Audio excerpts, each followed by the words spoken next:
Number 8. QR for Office. If you need to add a 3D barcode to anything in your PowerPoint presentation, go to the Insert tab, choose Get Add-ins, and search for QR for Office. This brings up the add-in app that generates 3D barcodes. Click Add, and from the menu you can choose between a URL, a secure URL, a mailing address, a telephone number, a text message, geolocations, or do a custom code. For a URL, just type it in, and it creates the barcode.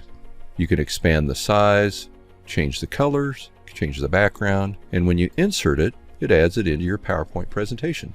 That barcode is now scannable by any phone or device that can scan 3D barcodes, and it will take you to this link.